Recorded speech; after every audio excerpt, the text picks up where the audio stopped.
Welcome back to episode 6. Today we're just going to take it nice and easy, breezy. Thank you to the 7 or 5 or even 4 people still listening after this.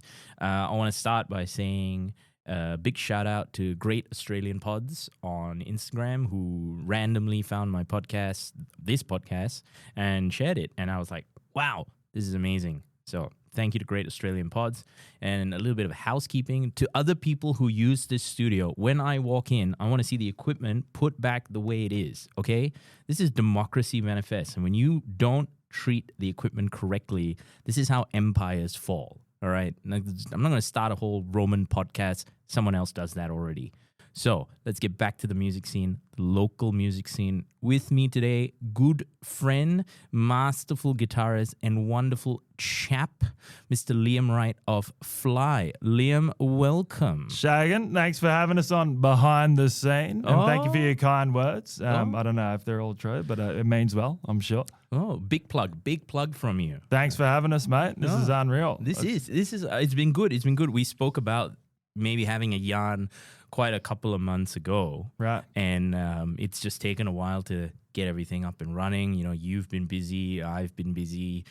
Life comes at you. Yep. And today we just get to sit back, spin the yarn, you know, the spindle's going, not going to prick our fingers or anything. It's going to be good. I think we'll be right. Yeah. I think we'll be all right. It's a beautiful day in Melbourne. It is. A balmy 25 degrees out there, and I'm keen to chew the fat and spin a yarn with you, mate. This is unreal. This not just is this a music podcast. This is now the weather with Liam Wright. There we go. And we're going back to shagging for the traffic. Here we go. Well, it's been high octane with you guys, hasn't it? Yeah. So let's start with the basics. Right. Let's start with the basics, which is you're Liam Wright of F.L.Y. Who is F.L.Y? Who is F.L.Y? F.L.Y's a rock and roll band that like bases himself on like troglodyte, knuckle drag, and rock and roll, and just kind of ripping off everyone that's done it before us. It's a simple formula that is easy to just ride on the coattails of. So that's exactly what we're doing. And would you say you guys are hard rock? People ask, and I just call it rock and roll, dude. I don't know. It's like, you know, it leans into a bit of metal here and there, and hard rock and roll. It's all of the above. I think it's neither one or the other. I don't think it's just, it is what it is. It is what it is. But what I can tell people who haven't listened to F.L.Y. before, but they will get a taste of this today, a little bit something at the end, is that it's wildly fun. Oh, it's all about having a ball, mate. That's the bare bones of it all, is just have a ripper time. And come off stage, full of energy, full of beans, and hopefully everyone else has felt the same after it. I think it's fair to say everyone's definitely got the beans once they finish watching a F.L.Y. show. Yeah, that's I hope always so. been the observation of mine at every gig that I've been to, which is any F.L.Y. gig I've been to. Every time you guys are done, it's just pure electricity in the room. Yeah, it's just high voltage rock and roll, I think. So how many people are in F.L.Y.? 4 of us. There's 4 of us. It started off as a 4-piece, went to a 3-piece, back to a 4-piece again. And we just try our best to do what we do, I guess. Oh, very, very modest, very modest. So who were you instrumental in starting it? Were you one of the founding guys, or No, absolutely not. It actually was Rodney Speedman and Wyatt. I think during. I mean, that's a good question because I probably don't even know the fucking right answer to it. But they, I think they started it during like COVID, and they just wanted to, play some good music and kind of just fucked around. And Wyatt, wrote a bunch of cool songs and started the band. It actually was originally meant to be fronted by a female singer, which happened. We had a couple of them, a couple of ladies singing before I even, was in the band. That ended up not working out, and I think Wyatt was like, I might just give it a go. And he, took it on his stride, did it, and it actually sounded pretty bloody good, and I think that's exactly where F.L.Y. needed to be. So kind of just, wrote it out, and eventually got me on board, which is a whole nother yarn as well. But yeah, it's been good so far. Yeah, obviously we've done a lot in the last year. It's been pretty full on, in the best way possible. But yeah, we're keen to rip into another year of it. And you know, talking about it went from a 4-piece to a 3-piece. You also have had a bit of a change in personnel, because Yes. from the first time I saw you to, pretty much now, Yep. you have essentially a new member in the band replacing an all. Right. And you want to tell us a bit more? Yeah, well, we had originally it was Tomo on bass. Shout out to Tomo. Oh, big shout out. Big shout out to Tomo. He ended up, I guess, deciding to do other things, which is unreal. He's doing some cool shit at the moment, and obviously friends with Sorka through the Aardvark guys. Shout out to Aardvark as well. It's going to be full of shout outs, this potty. It's just a podcast today. Just basically, we don't actually have much to talk about. We're just here to say thank you to all the other people. Exactly right. Yeah. No, good on everyone out there. But yeah, got hit up Sorka to just be like, would you be keen on bass? And she was like, absolutely, let's do it. So got her on board, had a jam, and it was like, yeah, dude, this just works. It's fun. You're a legend. Like, let's just have a ball with this. So she's been in the band for almost a year now, I think. Pretty much. Close to it, yeah. Close to it, because I would say that I first saw you guys around October last year at the Gasso. Yeah. And then I saw you guys again at the Gasso pretty much just after. It was just a little bit after that. And that was Tomo's last gig. Yeah, that's right. And you got some mad photos of that too. I do. I think it's one of my favorite photos of you guys is just at the end of that performance. Right. And you're all hugging. Yeah. And it's just icing on the cake for what obviously has been a big couple of years for all four of you. Yeah. Tomo leaving. Yeah. And then I saw you guys again after that, Sorka joining, and it didn't feel like you guys had lost a beat. Right. Well, that's good to hear. And I remember, because you guys were actually the first band that I actually photographed. Right. So sorry to hear that, mate. Well, no, I don't think you should be sorry at all. I loved it because, and I think a little bit of the story of me chasing that 100 different artists in a very condensed amount of time. Yeah. But September last, just to roll the clock back a little bit, my friend Mario, who is a ripper of a DJ. Shout out to Mario. Shout out to Mario. This is Mario's shout out, by the way. And he was basically the first live musician. And if anyone's listening, DJs are live music as well. All right, it's not even a hot take. DJs are live music. We're not getting into it. We're not blowing about it. I couldn't do it, so all the power to him. There you go. So Mario was the first live musician that I photographed, or live artist that I photographed. And that kind of just gave me the confidence to then say, all right, I can kind of do this now. I can kind of go and do a band. But now I have to go do a band because that's kind of like the focus. No shade to DJs or anything. I have photographed them. But it's then it's like, where do you go? Where do you find? So I photographed that show at the Gasso, which is I think the 5th or 6th of October, or maybe it was even the 6th of November. Right. Yeah. So about a year ago. Yeah, about a year ago. Yeah. And I knew Barbarian. Yeah. Because I've been a big Barbarian fan for many, many years. Like, if they have a show, I'm there. Like, those guys can just absolutely rock and roll and put on a really good show. Yeah. And I saw, so there's F.L.Y, there's this band Reaper, and there's this band Aardvark. Well, cool. Never seen any of them before, so I guess I'm going to add 4 more bands to my list, right? Even though I had seen Barbarian before, but, just admin numbers and all that kind of stuff. But you guys were really the first band. I didn't know anything. I remember messaging the band's Instagram, like, hey, I'm coming, can I take photos and everything? And you guys were cool about it. And I think from the moment the first chord hit, I was just like, holy shit, there's that surf sound. Right. There's that rock and roll, real good 70s, 80s kind of like saturated rock and roll sound, a bit of the scooped mids kind of thing. And then you got Wyatt's, really throaty voice, and you're Yeah. not expecting that. Yeah. And you just, and then, Rodney's going off, Tomo's going off, and then there's just you in the corner, absolutely rocking it.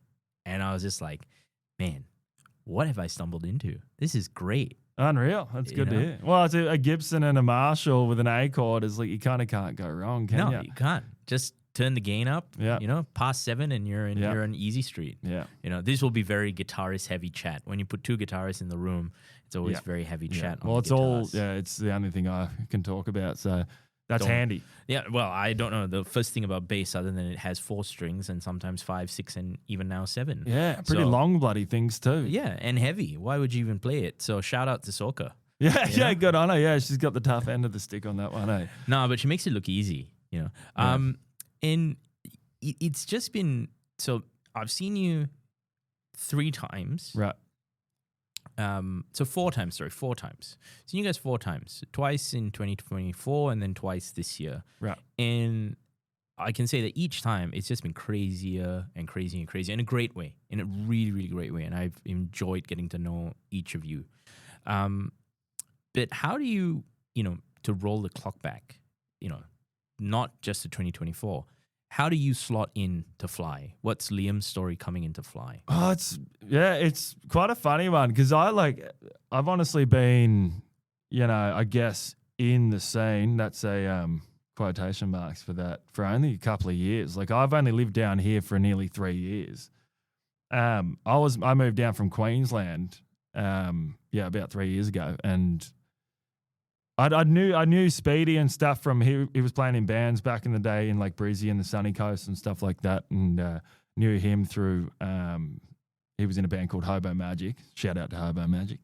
And I was moving down and I was talking to my mate Connor, who was also in that band, and I think he said, he's like, you should have a jam with the boys. They're down there, and I was like, yeah, fuck yeah. I'd heard of F.L.Y before, and they're actually like one of my favorite upcoming Melbourne bands. I thought they were quite rad what they were doing. I was like, it's just fucking no nonsense rock and roll. That's pretty cool. So anyway, like fast forward a couple of months, I was living down here for 4 or 5 months or something, I think, and having beers at the rooftop of the Gasso actually one night, and Wyatt and Speedy were there, and I said to him, I was like, look, if you ever want to, another guitarist or another member, I'd be happy to do it. And Wyatt pretty much was like, nah, fuck yeah, like we're happy with the 3-piece. And I was like, oh, I'll take my walking papers and get the fuck out of here.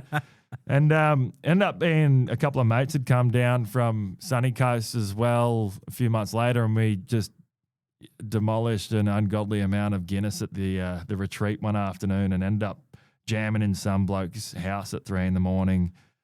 In some random fucking studio somewhere, and we were just jamming around. Everyone was jumping up, having a go, and I was noodling on the guitar, and I think Wyatt had seen that, and he's like, oh, fuck, he can actually, struggle his way through a lick and a riff here. So he come to me one day, and he's like, if you want to just jump up and, play a song, do that. And he's like, come for a jam. So I had a jam with him, and they, got back to their place for a beer afterwards. He's like, fuck it, you want to just, join? And I was like, yeah, let's do it. Why not? And then I had about 30 days to learn a set because we're playing on New Year's Eve with Aardvark at Shot Kickers, which was also a cool fucking thing too, that I was like, oh, that's pretty rad. I get to play with Aardvark. That's mad.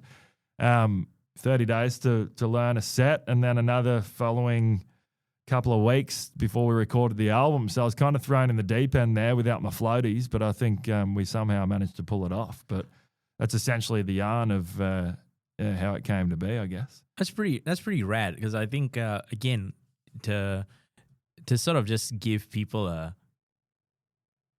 an idea of it, is that you've come completely out of like nowhere, come from another state to here, and then straight up it's like, oh yeah, your first gig, by the way, is with this very established Melbourne metal band, right? And it's like, oh, okay, how established are they? It's like, well, let's just say that when they announce the show, it will fill up.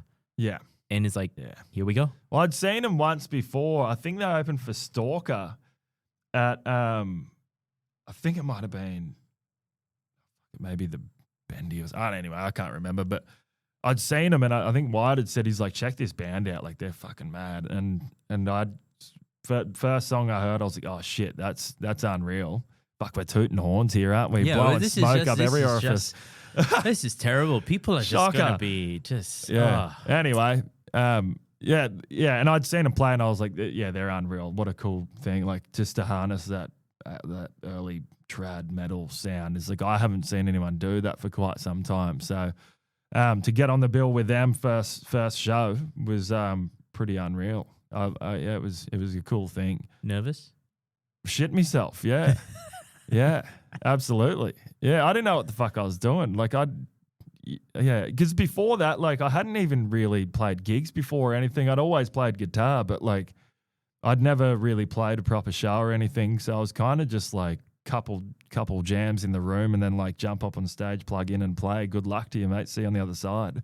And I can't really quite remember how it went, but I think it was quite a nice rapport afterwards. It wasn't the worst show of all time, I don't think. You pretty much ran Starkers across the Balti Bridge. It might as well have done that, yeah. It might have been easier to do that. Yeah, would have been. Yeah, actually, I wish that was the offer. I probably would have taken that, to be honest. This is a very crude show. Sorry about that. Yeah, That's okay. Sorry about the profanities too. I can't help it. I think the profanity part's not the issue. I think it's a very crude show. We're just plugging everyone, and then now we're running Starkers on the Balti Bridge. Let's lean into it then. Let's get a little bit more crude. Why not? We're having You a know? ball here. Oh, yeah. It's a good day in Melbourne, and this is exactly what I want it to be. Just Right. two people, who I would like to say, we've kind of become mates now. Yeah, yeah. And, it's not just me rocking up and taking photos. I love talking to you guys before the show. Yeah, Just, or after the show, having a beer. and after the show, having a beer Yeah. and like just talking about not necessarily I don't think we've ever really spoken about a F.L.Y performance. And I think that's necessarily a good thing because I get there, you guys are having a drink, you're chilling, you're kind of getting into the zone, getting Right. ready for it. And you don't necessarily want to get in there like the whole, musicians are weird that way. Yeah. It's like everyone's got their pre-show Yeah. antic or whatever. Well, a lot of them hate talking about themselves as well. That's And so quite then- often the case. It's And then like, I just decide to have a podcast where I bring them in to talk about yeah, themselves. cheers for that, mate. Eh? Yeah. Well, everyone, look, consider this your Balti Bridge. All right, I'll take it. Yeah. I'll take But it. you can keep your clothes on. All right. Yeah. I think that's not really a me problem. That's more of a, a facilities management. Yeah, I don't know issue. if the state library will I don't appreciate that think- too much. I Well, don't- it could yeah. be art though. It could be You know? art. It could be art. If you did it in the dome, it could be art. There you go. There you Don't are. tempt me. No, because I can't take the mics there. That doesn't help. Yeah, so you'll just have to stay here fully clothed talking to me. I guess so. And I think what's interesting is that you've never struck me, even till today, as someone who's, at some point, everyone's got to get on stage for the first time. Right. And it's always surprising and still remains surprising to me how young all the bands are that I've photographed or that I'm speaking to or that we're hanging out with. And it's like, you talk about, we've come out of COVID. And it's like, it's becoming this thing where it's like a marker in time. And I go, COVID's not that long ago, or at least lockdowns weren't that long ago. But also at the same time, they kind of feel quite a while ago. Yeah. And, when a band is in its first 3 or 4 or 5 years, it's pretty young because you're getting to know people, you're jamming, you're finally getting that first show, you're spending a year building a name for yourself. And I think very few people will get the opportunity of, here's this up and coming Melbourne band, doing traditional, sort of trad rock and roll. That it's got that that fast surfer rock stuff in terms of the riffs. And by the way, you're on the same bill as this trad metal band that's also on the rise. Yeah. And by the way, I've not played a gig before, and it's quite jarring for a lot of people. But how have you found this scene? Quotation marks for those who can't see. How have you seen it receive you as an artist?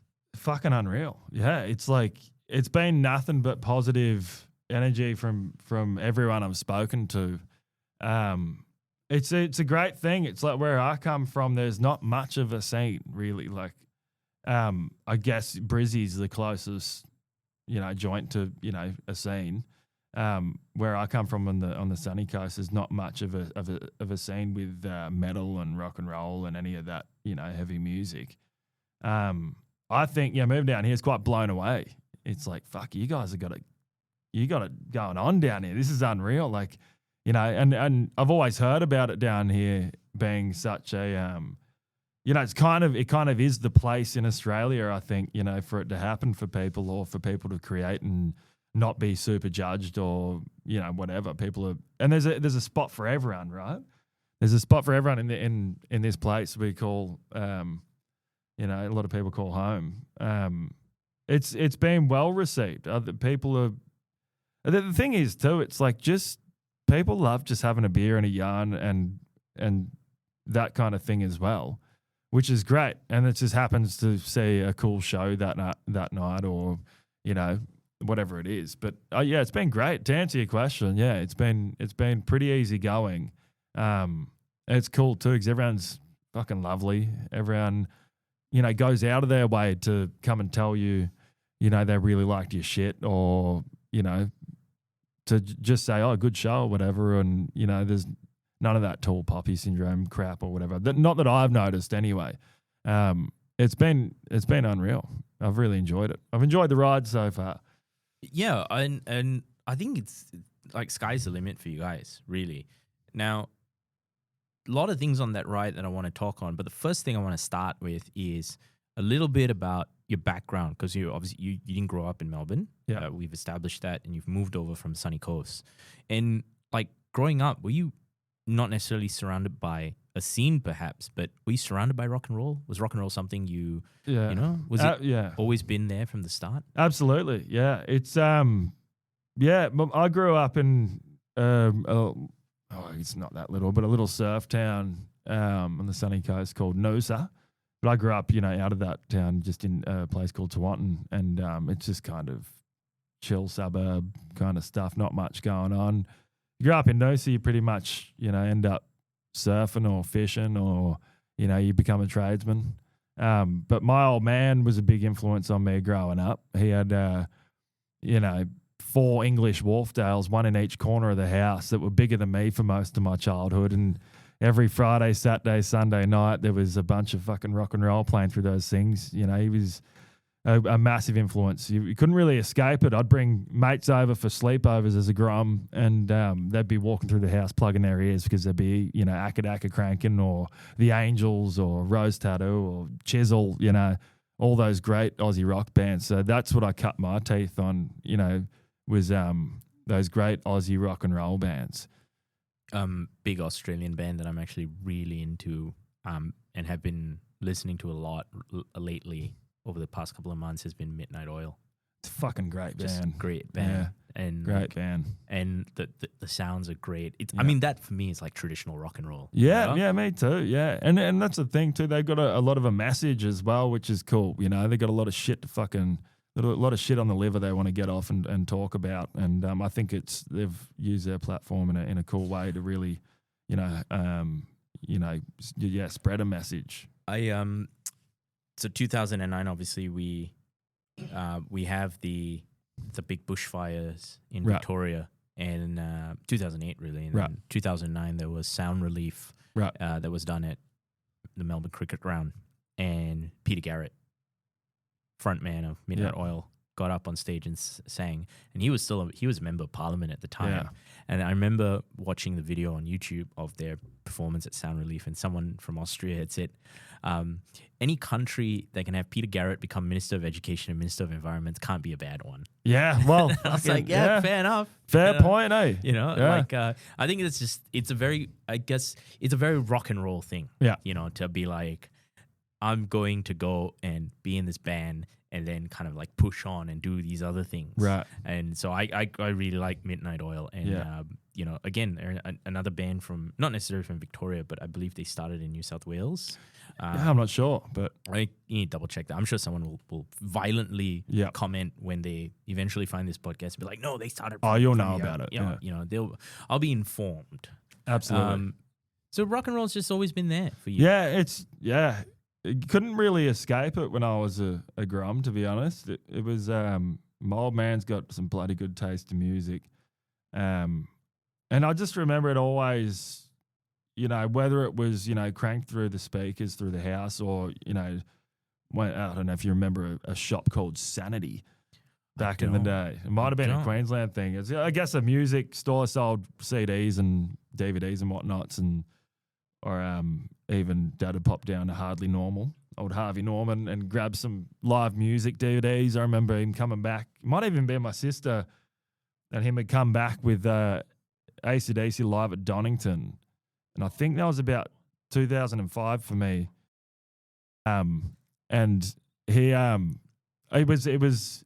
I remember him playing that, and he had the surround sound and all that shit, and I just fucking lost my mind. I thought it was the coolest shit I've ever seen. That was the moment for me. I was like, I know it sounds so cliche, everyone says, but like, I want to do that. That's rad. Seeing Angus ripping, to fuck knows how many people were there, mate. It was. Have you seen it? I've seen it. Yeah, it's one of their best shows. Oh, it's great. Yeah. I think it was 91 or something like that. And then obviously got into. I'd always heard Dad would play him and stuff. Obviously Bon era first and stuff, which is just even fucking better again. But then after then, I think it was maybe my 10th birthday. I asked my parents for a guitar, and they'd ended up finding a clip-in the Noosa News for one that was for sale in the classifieds, and we went over to, I think it was Noosa Waters on my 10th birthday, and I think it was $250 for a combo setup, a little 3/4 scale guitar. And all I wanted to do was go home and rip the thing. Didn't know how to play, and Dad said, "No, we're going down to Noosa Main Beach, and Johnny Diesel's playing on the balcony of the surf club, and we're sitting in the sand and watching Johnny Diesel play for the day," which was unreal. But all I wanted to do was go home and play my new guitar. Shout out to Dad for the absolute ripper of a rock education. Most kids don't get that. They don't get the Johnny Diesels, the Wharfdales, live at Donington. I mean, people listen to it, but how much of an impact does it have? And I know exactly what you mean, right? It's like there's always that one performance we can all point to that goes, yeah, I want to do that. I want some of it. Yeah. Even if it's 20 people in a room, I want some of that. Yeah, absolutely. And so, a good odd decade plus of you playing the guitar through a little town up in Queensland, and then now you're here. So how long have you been in Melbourne plus its music scene? I moved down, so this January will be 3 years since I've been down here. Which has flown by. I moved down here, I guess, chasing a dream of building guitars and becoming, I guess, somewhat of a luthier. So I come down here to do a Cert 4 in instrument building to learn how to build the fucking thing. So moved down here just kind of within a few months, just turn around and being like, I want to do this, getting into this course. And then I was like, fuck, I'm moving to Melbourne. So I did that. Studied building guitars, so that was kind of the reason I came down here. And then finding a band and playing music just came afterwards, just by luck of the draw, I think. That's amazing. Yeah, I'm still just like, how the fuck did that happen? My eyes just lit up because I'm gonna go on the record on air on the 22nd of November and say, would you like a customer, i.e. me? I get a lot of those questions. I don't really have like a personal setup. I work for a company who a big manufacturer of guitars. So that'll be something I'll definitely take your offer up on in a couple of years. And for the listeners out there, Shagan just winked at me across the table. Well, so, that's what he says. We can neither confirm nor deny any winking of any sort. I do have, you'll have to join the queue because I've got a lot of mates that have hit me up, which will happen one day. That'll be more of something in the future somewhere. There'll be somewhere, further down the line. No, that's good. That's awesome. Like, didn't really... I mean, that's the thing, right? It's like you come for shows. When I say you, I mean myself as a fan, forget the photography part, just coming to watch live music and enjoying it. And you don't really get that sense sometimes that this is a whole group of people who have their own lives and they're doing exciting things or even just things that all of us do. I think being a luthier is a very, very exciting thing, by the way, because God knows I would love to be able to make my own guitar. Sometimes just to pass the time, we'll just put a video on Right. YouTube, just sit back and like on the couch and just watch someone with the, you know, like the background music Yeah. going, whatever. Very It's therapeutic. very therapeutic, yes. And it's just fun to know that some of you are screenwriters, some of you are luthiers, some of you are doing just the everyday things like everyone else, like nothing too fancy to talk about, but you're all doing something that's quite, you know, interesting and getting through that and then coming to the music is almost like an avenue. And it's like this this little avenue that we're all kind of walking down on, and you never get that. It never really clicks for you when you're a fan watching it. You know, so I've been really fortunate to get this like other side of you guys, and I just want to help share that. Cool. You know, that's kind of what this whole thing's about. It's just kind of like giving people an understanding of what the music scene is. I'm sure a lot of people have an understanding of what it is. Yeah. I don't think I'm doing anything revolutionary here. Just I do think, however, that I want to talk about it more. Yeah. But I think all of you guys have way more things to say. Well, it's a funny thing. It's a funny what you can learn about someone by just fucking talking to them, mate. You know, it's like a lot of people. There's some probably amazing people out there that we just walk past in the street every bloody day, and we don't know it. You know, everyone's got something cool going on, I reckon. Oh, 100%. And it's like, it's the way I've looked at it is if I didn't have the camera, I probably wouldn't have been doing this. Right. But I wouldn't have seen a different side to a lot of you guys because, you know, it is about kind of, I don't want to just be another beat cameraman, comes, takes photos, doesn't even say bye, goes away. Yeah. Where do the photos live? You know, definitely want you guys to be part of the whole thing. Yeah.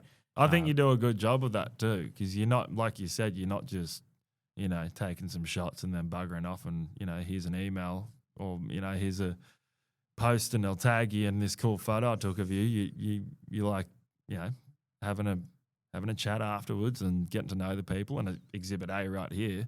It's even cool, you know, extra avenue you're going down with this thing. I reckon it's fucking awesome. No, thank you. And it's like, I think it's just about capturing those little yarns we've spun throughout all the nights at the Tote or the Bendy or Last Chance. And, you know, speaking of Last Chance, I'm going to pull it back to a bit more of the F.L.Y. But all those yarns add up to the music. And speaking of the music and the big year that it's flown by, I know we're getting a bit off topic this one. We're too comfortable enjoying. Sorry about that, mate. We're too comfortable enjoying ourselves. We're talking about Starkers and everything, but F.L.Y's released an album. We did, yeah, we did. That that came out in May or something, I think. That was a fun process. Pretty weird to have it out now, and you know it's kind of just been and gone because you the big hype up to it, and then it kind of you let it out, and then it's like, well, we did that. Let's fucking do another one. It was good. Yeah, we recorded that near 2 years ago, I think, at Goat Sounds with Fuller, and we recorded some extra shit at home, your guitars and vocals and stuff, and kind of just bare bones, rough as guts, did it ourselves in a cupboard. It was good. It turned out quite well. We managed to snag a spot on Dying Victims, a label from Germany, which Aardvark are also on as well. Shout out to Dying Victims. Shout out to Dying Victims. Cheers, guys. So we got a good handball from Aardvark on that one. But yeah, it's been out for quite some months now, and it's been a good feedback for it, I guess. It was a great album launch. I was at Last Chance. That was a good night, You had Riff Raff on the door. We did. Who else was on it? We had Grim Rhythm. Riff Raff, and then yourselves. Yeah. Grim Rhythm are fantastic. Shit hot. Just ridiculous. Shit hot. And then they played the next night as well at Max Watts.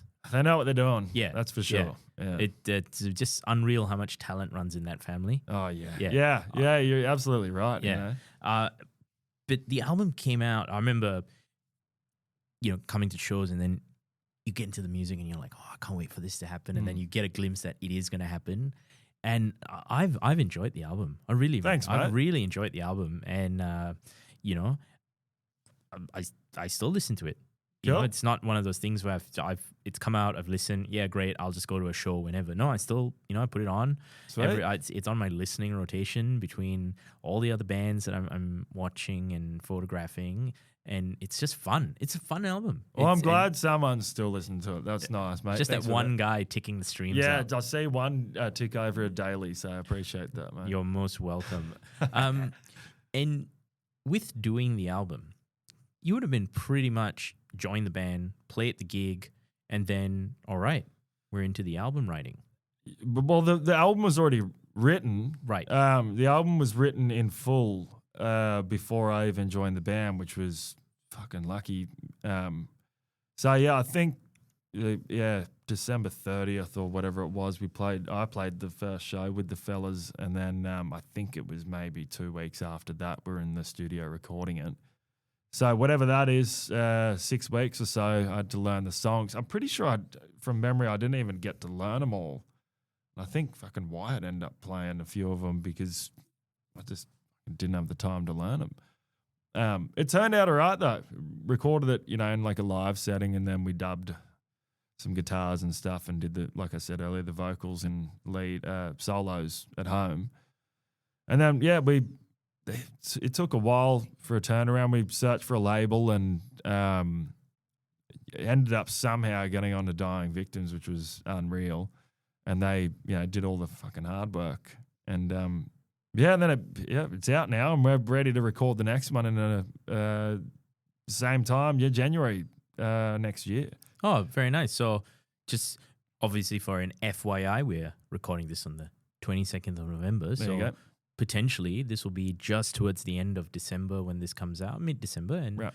they won't have to wait long to know that the recording process will be well and Yes. truly underway. Yeah, how long it takes for the album to come out after that is always up in the air. But we'll be recording at the end of January. So That's all right. I'm going to ask Mum to get me a whip for December. there you go. So in January, that might help. whoosh. That might help That's what you're going to hear outside the studio door. as I'm running Starkers across the bridge. Yep. That's just going to be me behind you, just going, get into the just get into the fucking studio. Write that riff. We're pretty keen. Most of it's written. Thank fuck.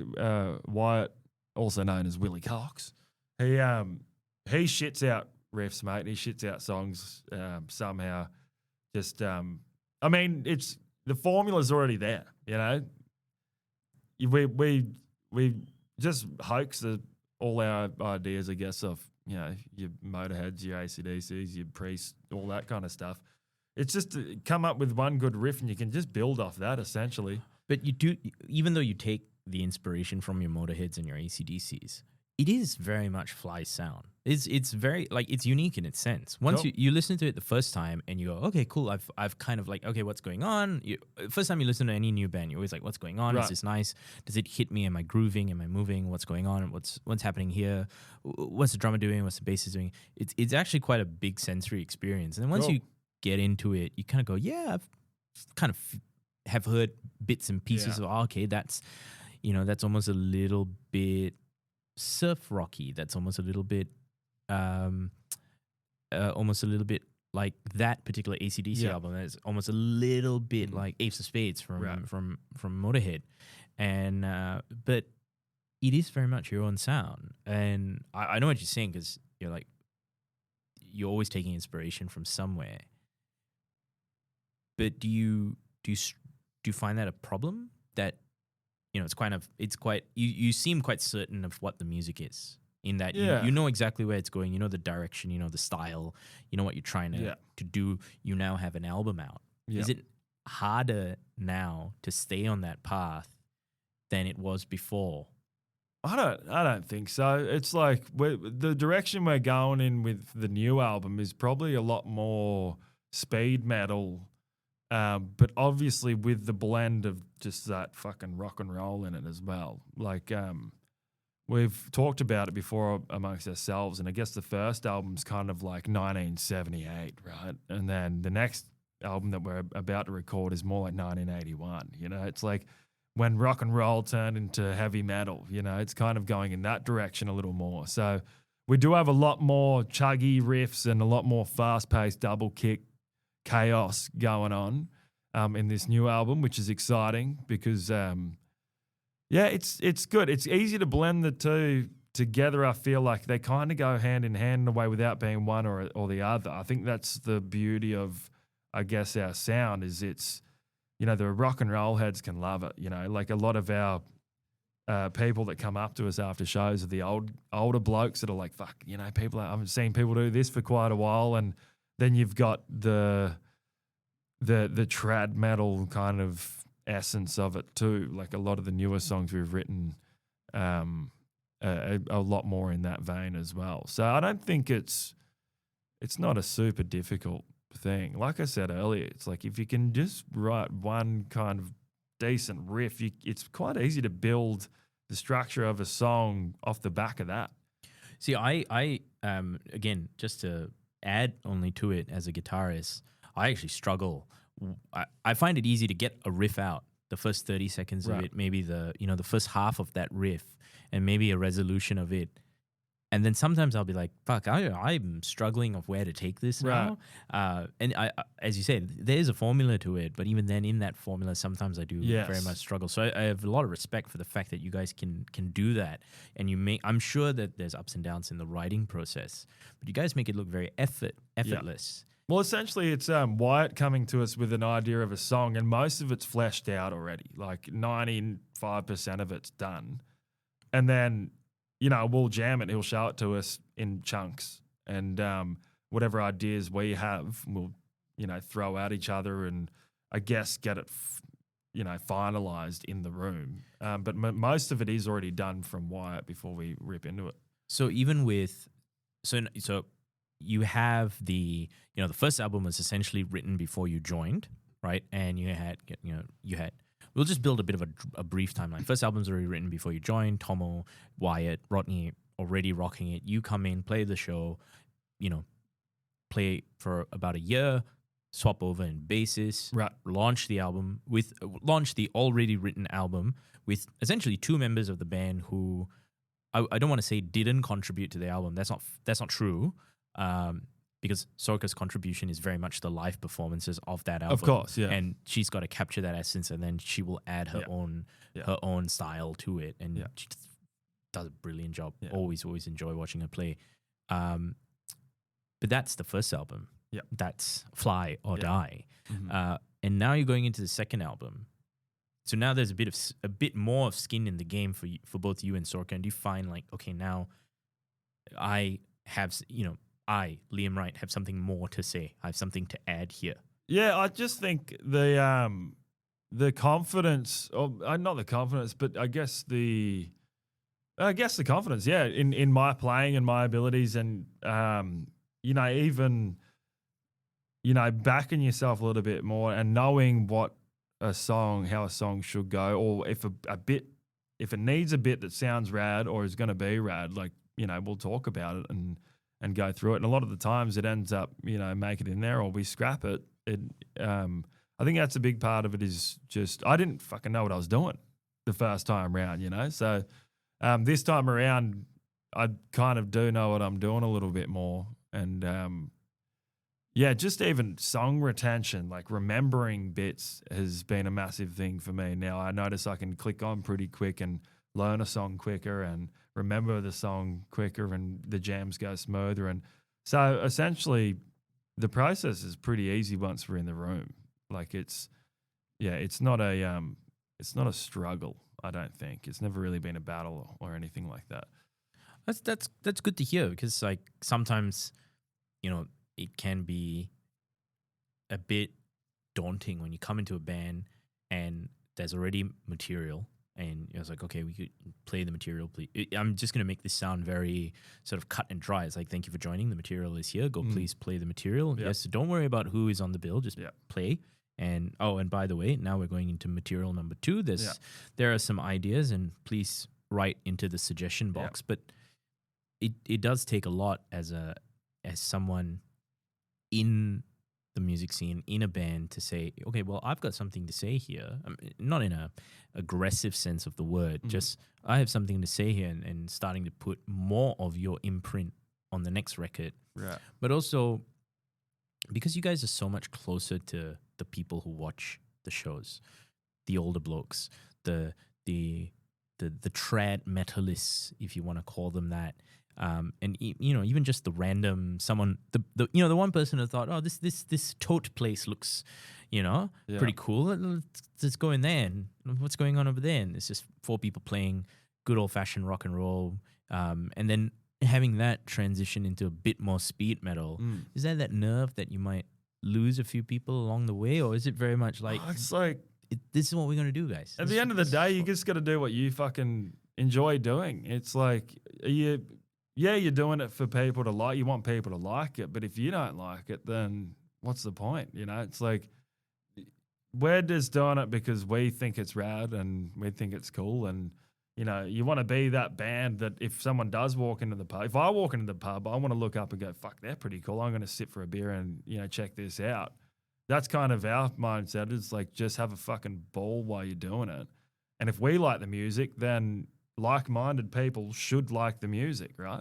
I agree. Yeah. I think sometimes the cart leads the horse, right, rather than the horse drawing the cart. Right, yeah. And I'm always I don't necessarily have to agree with it, but I'm always very big on a musician saying, no, this is what I want to do. And this is what I want to do. Right. I'm going to lose some people, but this is what I want to do. I like this. That's it. You'll probably convince more people because you like it. And I think you guys you're a very convincing performance to watch because it's fun. He's got his glasses, his big sunnies on. Right. Sorka's just locked in. Rodney's locked in, and then you're over there. You've got every face from here till Timbuktu. It's me struggling the whole way through it, mate. It's a hard gig. Yeah, but you do a good job to make yourself look like you're having fun. Well, I'm having a ball up there, mate. It's most fun you can have with your pants on, I reckon. And playing with bands like Aardvark. Anyone else that you really enjoy playing with? Artists in the scene that you look up to? Absolutely. Every show's unreal, mate. You always come away from it just thinking that every night gets better. It's like we recently just played with our mates Emu. They'd come down. We played at Shot Kickers. So shout out to Emu. Shout out to Emu and Shot G'day, Kickers. Boys. That was last. Was that last weekend? That was like last week. Yeah, that was last week. Yeah. Played with those fellas. I've known those fellas for quite a number of years. They're from back home, Sunny Coast. So played with them. But in the Melbourne scene, there's a bunch of fucking cool shit happening. Leatherman's a cool one. They're a fun new band that I'm frothing at the moment. Wombat are fun as fuck. Shout out Little Leatherman. Rat Bags. Shout out Wombat. Who else? Shit, I'm shitting the bed here.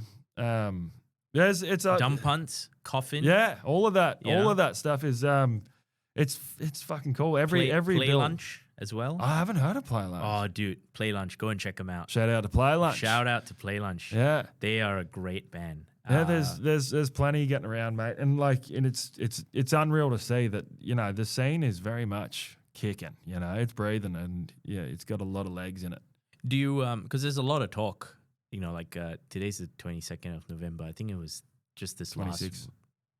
Maybe. I don't know. I feel like you said that earlier. I did say 22nd earlier, but I just want to remind people. It's November. That it's November and it's a few weeks before you're listening to this. All right? Because we record a couple of weeks in advance. Life is busy. But you're telling me this isn't live right now? This is live for the both of us. It's live in our hearts. There we go.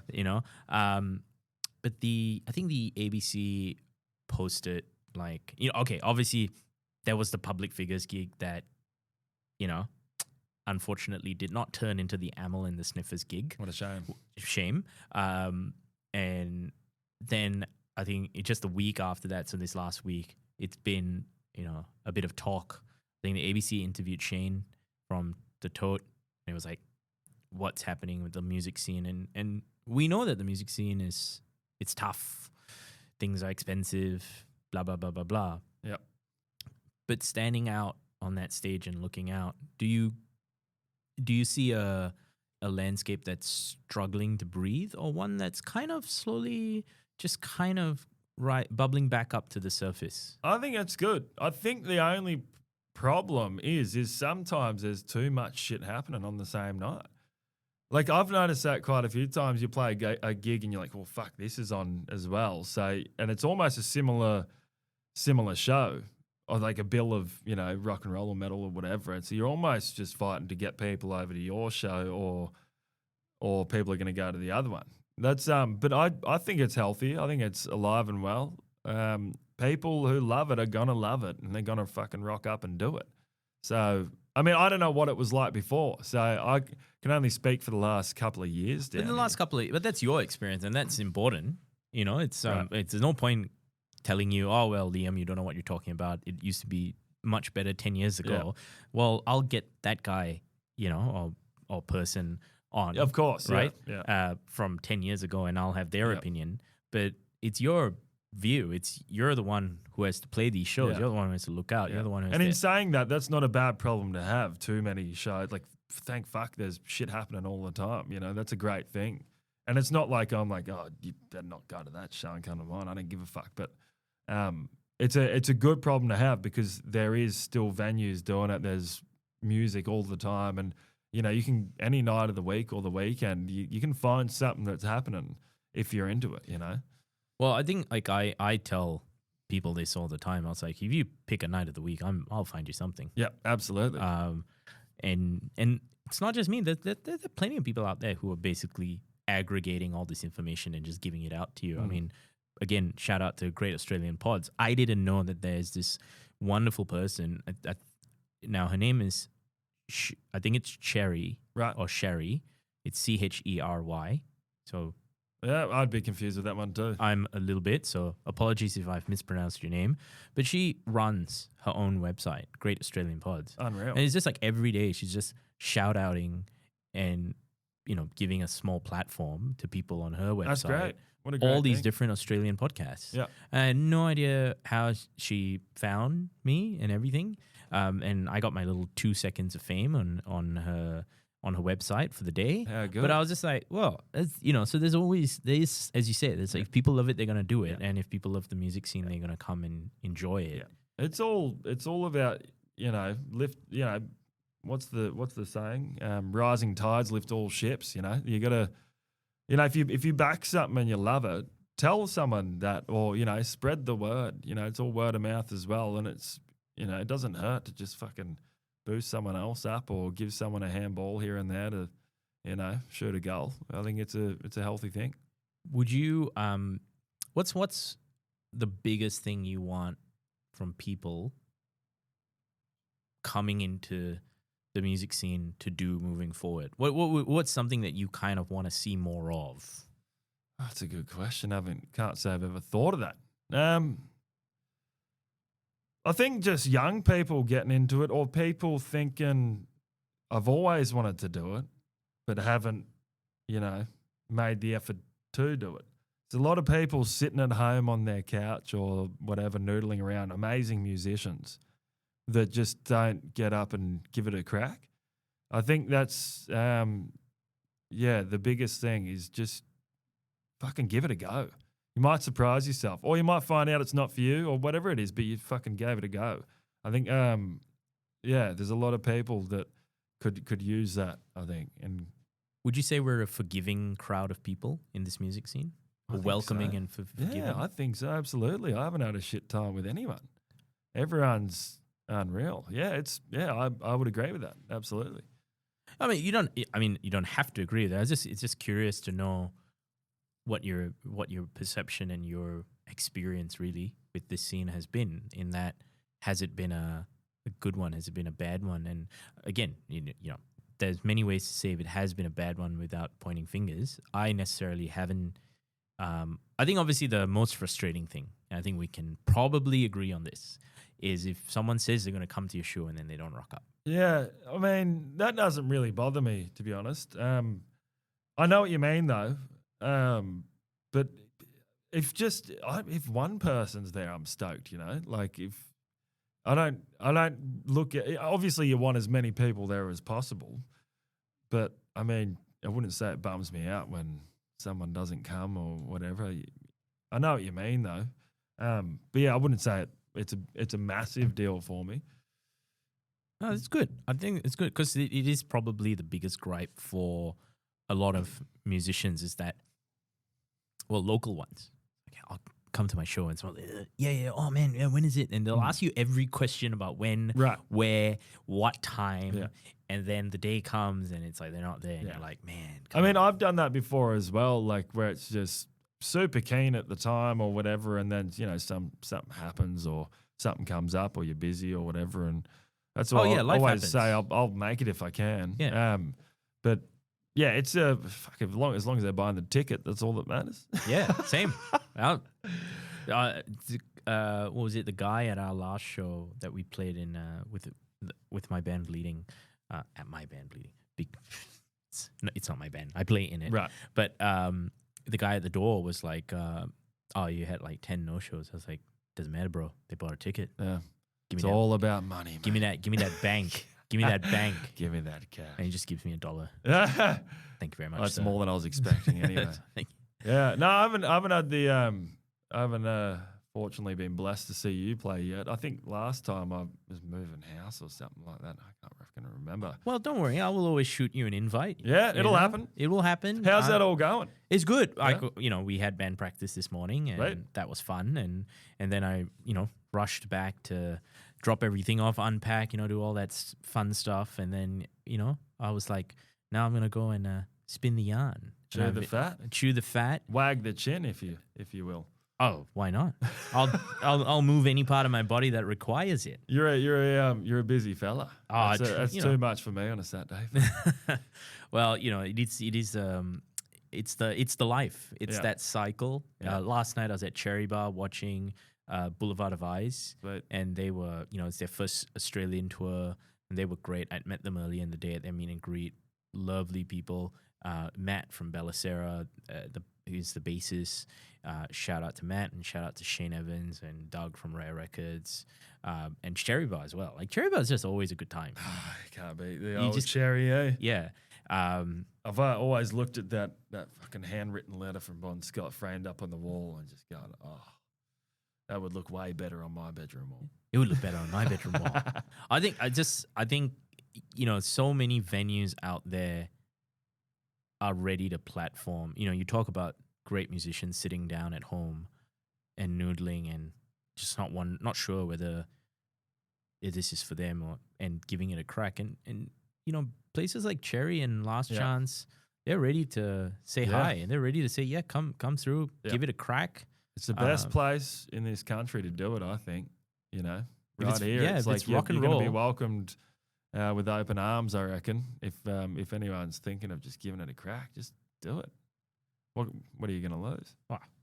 Maybe a couple of breaths here and there. Yeah. Maybe you might lose the connection to your amp, Yeah, well, and you'll have to fiddle around on the floorboard and be like, well, you'll only do it once. yep. You'll learn the hard way sometimes. No, it's good. I think I've enjoyed. I've been looking forward to having you on because I've always enjoyed having a chat with you, and I've always enjoyed watching you guys play, and I'm always looking forward to the next thing. And so you've just obviously played with Emu at Shot Kickers. That was on the 14th. Yeah.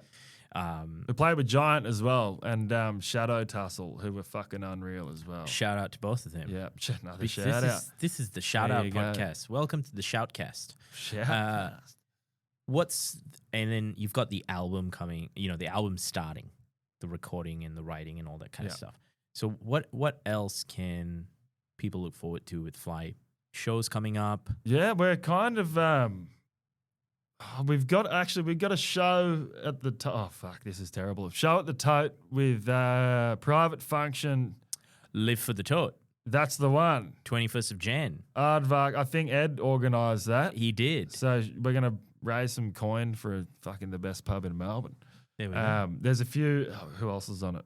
Shit, I'm shitting the bed here. Don't worry. People can just go on there. Have a look. Online, you'll find the poster. Go to the Gram Insta. Yeah. And look up F.L.Y or Die Band. Yep. Aardvark. Yep. and get your tickets because they're almost gone. Yeah. But that's on the 21st of Jan. I'm looking forward to that one. I'm glad you know the date, mate. So that should be good. Yeah, I'm keen on that. I think we're laying. Oh no, fuck, we've got another one coming up after that. I'm not sure if I should talk about it yet.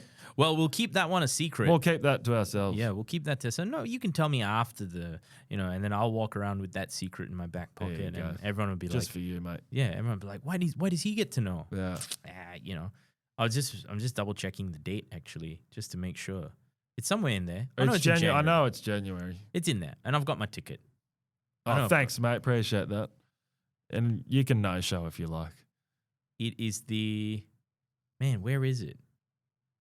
Jeez. It's the 16th of January. There you go. 16th of January at the Tote. At the Tote. Have you got the bands there? Who else is on the bill? I don't want to leave anyone out. No. That'd be rude of me.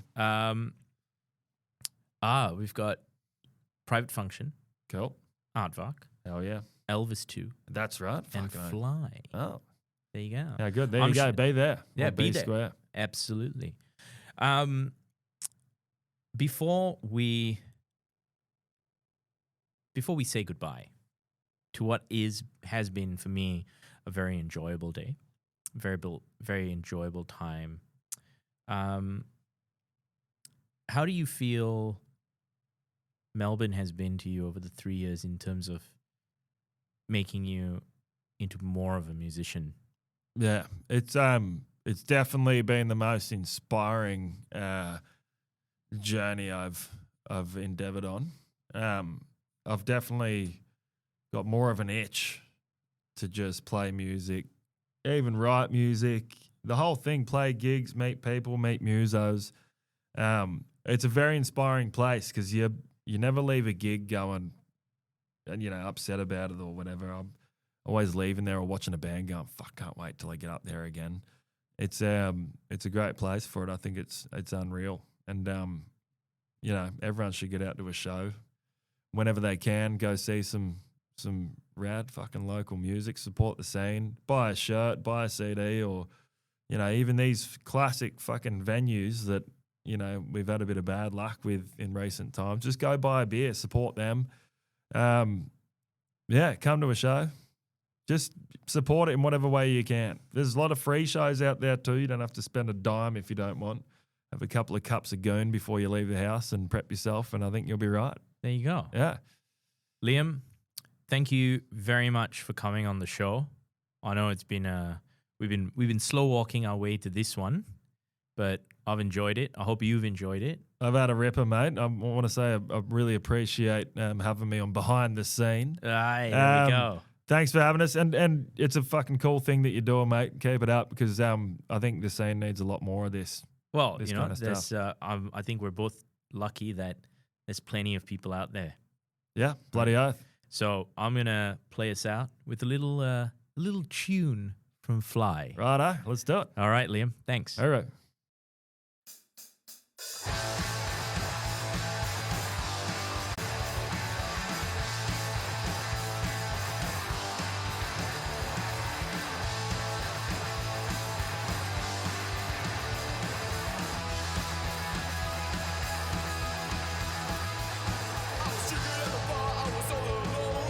All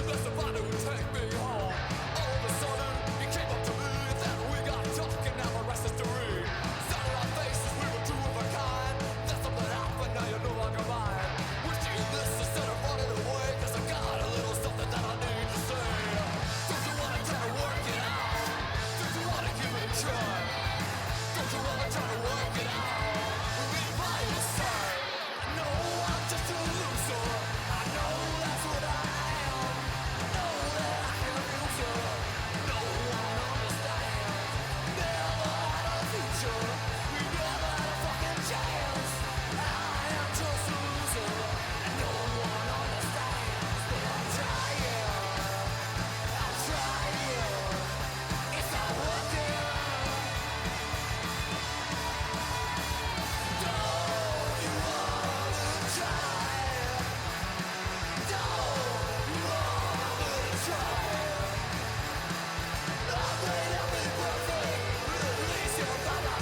Just